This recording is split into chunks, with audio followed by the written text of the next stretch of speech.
Donc maintenant, essayons d'analyser ensemble après avoir fini de regarder cette vidéo. Voilà, il a bien expliqué. Je vous ai dit, on va essayer de parler des causes. Il vous a bien expliqué. Et moi, je pense que c'est légal, ce qu'il a dit. C'est tellement clair. Voilà, parce que notre pays fait face à des défis sécuritaires. Rappelez-vous bien, depuis 2011 jusqu'à aujourd'hui, est-ce que vous avez une fois entendu parler de coupeurs de route? Les nuits, vous pouvez circuler partout où vous voulez en Côte d'Ivoire. Vous pouvez aller partout où vous voulez.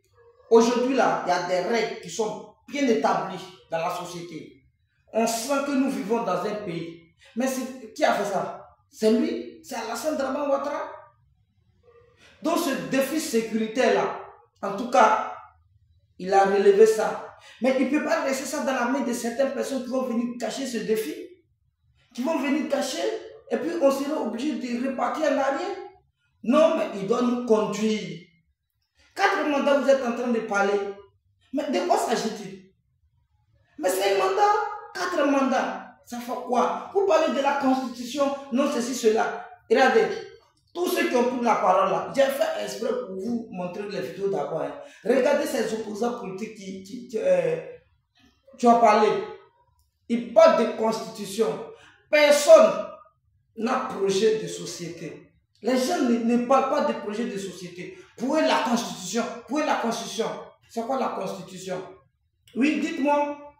D'accord. La Constitution, elle est très importante. Mais mieux, le défi sécuritaire est encore le pilier d'un pays. Oui, je vous dis. Avant, nous, on ne pouvait pas aller à Bondoukou à partir de, ça veut dire à partir de 22 h la nuit. Non, non, on ne peut pas.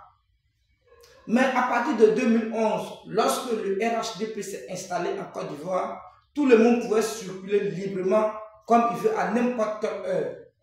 Vous comprenez un peu? Et je vous affirme que à travers son temps, à partir de 2011, là, dites la vérité. On fait, les droits des humains, c'est respecté. Puisque tout le monde peut traduire n'importe qui à la justice si tu as raison. C'est pas comme avant, quand tu as raison, tu t'en vas porter plainte contre un policier. C'est un policier même qui va t'intimider. Ou bien ils vont te créer des problèmes. Mais aujourd'hui là, on ne fait pas ça. Ça ne se fait pas. Tu as un problème avec le policier, il n'a pas raison, ils vont le sanctionner. Mais avant, quand un policier a raison, il n'a pas raison, ils font ce qu'il veut. Il y avait un problème sécuritaire. C'est un défi. Tous ces problèmes. Mais il a relevé ce défi. Mais on ne peut pas laisser encore et puis ça va revenir. Non. Moi, je suis pour. Je ne fais pas partie, je ne suis pas un politicien. Mais ce qu'il a dit là, moi, ça m'a beaucoup plu. Oui, j'aime ça. La sécurité. Mais regardez, le braquage, tout ça a diminué. Les vols, tout ça, ça a diminué. On ne peut pas. Tu as volé où? Partout, même moi-même dans mon village. Pour rentrer dans mon village, maintenant il y a la gendarmerie. Mais avant, les gendarmes étaient très très loin de nous, notre village. Mais aujourd'hui, il y a la gendarmerie.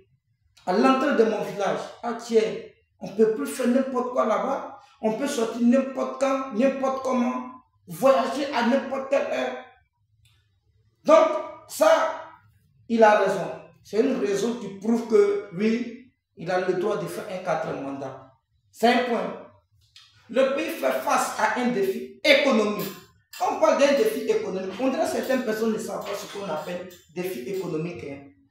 L'économie là, bon, terre à terre, hein, c'est l'argent, l'argent. Quand tu vivais avant là, tu as l'argent. Bon, d'autres personnes peuvent dire, non, on a l'argent, on jetait l'argent. Oui, mais maintenant l'argent travaille. Mais la manière dont l'argent est organisé là, et puis ça travaille là, je pense que c'est mieux comme ça. Parce que tous ceux qui gagnent l'argent maintenant, c'est à la sueur de leur front. Mais c'est la légalité. Mais regardez les différents ponts. Regardez les infrastructures. Regardez à quel niveau notre pays est aujourd'hui. Regardez quand ils font les défilés. Regardez les camions militaires. Aujourd'hui, l'armée est à l'air. On a des équipements. Mais regardez tout ça. C'est l'économie qui fait ça. Mais si l'économie ne marche pas, on ne peut pas avoir ce type d'infrastructure. On ne peut pas avoir les équipements pour confier la gestion du pays ou bien pour confier la sécurité du pays à l'armée. Mais aujourd'hui, l'armée, même s'il y a un problème, que l'armée va se déployer, eux-mêmes, ils ont confiance en eux. Ils ont confiance parce qu'ils savent que, en tout cas, il y a des matériels, il y a la logistique, il y a des appuis aériens. Mais de quoi on parle? C'est de ça il s'agit. C'est de ça il s'agit. Quand on parle d'un pays fort, c'est son armement. Bien sûr, c'est son armement. Quand on parle des États-Unis d'Amérique, qu'est-ce qu'ils font qu'ils sont forts? C'est à cause de leur armement. Quand on parle de la Russie, qu'est-ce qu'ils font qu'ils sont forts? Et puis les gens ont peur d'eux. C'est à cause de leur armement. Mais vous pensez qu'on ne peut pas devenir comme eux avec ce monsieur, Alassane Dramane Ouattara? Je ne le connais ni d'Adam ni d'Ève. Je ne fais pas partie du RHDP. Mais ce qui est vrai là, il faut le dire. Moi, je ne suis pas un politicien. Je suis un homme d'affaires. Je suis opérateur économique. Mais l'homme qui est sur le pouvoir et que moi, mes affaires marchent et que je vois aussi que les affaires de tout le monde marchent. Bien avant, non, ou bien par rapport à avant, moi, je dirais qu'il est meilleur. Imagine, même si tu as 5 francs avec quelqu'un aujourd'hui, il y a une procédure. Mais avant, les gens pouvaient t'abuser de ta confiance et puis ça ne venait pas. Les gens font comment? On n'était pas régi par les règles dures avant. Peut-être qu'il y avait des règles, mais les gens ne les appliquaient pas. Ou bien, d'accord. La troisième chose, il y a une cause. Il parle des défis monétaires. Les gens ne savent pas ce qu'on appelle défis monétaires. Monétaire, monnaie. Oui, défi monétaire. Selon vous, ce monsieur, est-ce qu'il va nous laisser, il doit nous laisser partir? Vous pensez que lui, il n'a pas l'argent? Quand on dit de l'argent là, il a travaillé à FMI. Lui là, il a l'argent, sa femme a l'argent. Ils ne sont pas là à cause de l'argent. Ils sont là, nous, à cause de nos biens. À cause du bien de la Côte d'Ivoire. Ils ne sont pas là à cause de vos... La Côte d'Ivoire a quel argent? Vous savez l'argent qu'ils ont? Lui, il a fait les États-Unis. Sa femme, vous savez où ils sont quittés pour venir? C'est que... De quel argent on parle? Vous pensez que ici, la Côte d'Ivoire, là, par exemple, voiture que l'État lui a donnée là, et puis il roule dedans Mercedes là. Vous ne savez pas que quand il travaille à FMI là, il roulait leur grosse voiture plus que ça. Donc, il n'est pas là pour dépenser notre argent ou quoi que ce soit. Par contre, même, peut-être, lui-même, il prend son argent et puis il nous aide. Sinon, lui, il a l'argent. Alassane, il a l'argent. Parce qu'il a travaillé dans des... comment on appelle ça? Dans des infrastructures. Non, il a travaillé dans des services financiers avant. Donc, ces services financiers-là, même s'il a besoin de milliards, ils vont lui donner.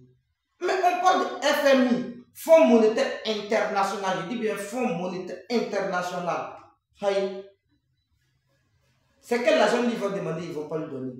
Il a besoin, il va prendre notre argent d'ici, la France, il va faire quoi?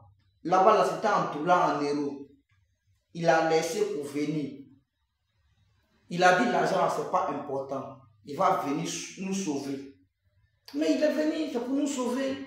Sinon, il pourrait rester là-bas, manger bien, il pourrait bien manger comment on appelle ça, les hamburgers. Là-bas, il peut manger le vrai bœuf, il peut manger tout ce qui est bien comme les Américains. Mais lui-même, là, il est venu se sacrifier, rester ici, nous, pour nous sauver. Donc, ne venez pas avec votre politique, dit non, il n'a pas le droit de faire 4 mandats, il n'a pas le... Il va le faire. Monsieur Alassane Dramane Ouattara, même si c'est 5e mandat, il faut le faire. Il faut nous guider. La manière que tu as dit la société là, tu as mis les règles là, il faut continuer comme ça. Les règles que tu as mis en place là, et puis la société fonctionne normalement là. Moi j'aime ça. Oui, j'aime ça. L'impunité, ça ne marche pas en Côte d'Ivoire. Avant, il y a l'impunité, mais avec lui, est-ce que maintenant il y a l'impunité? Ça ne peut pas.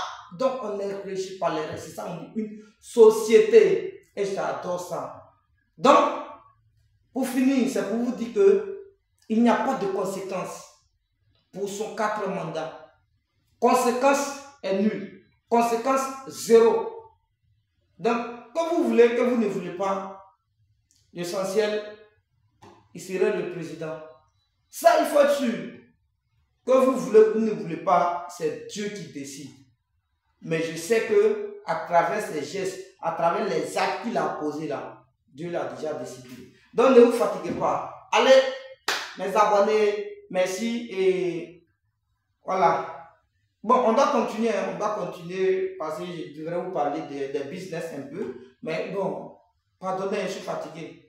Je vais me coucher et tous ceux qui sont dans les commandes de comment on appelle ça, du 1er septembre, il y a d'autres, vous êtes 17, il y a d'autres personnes là.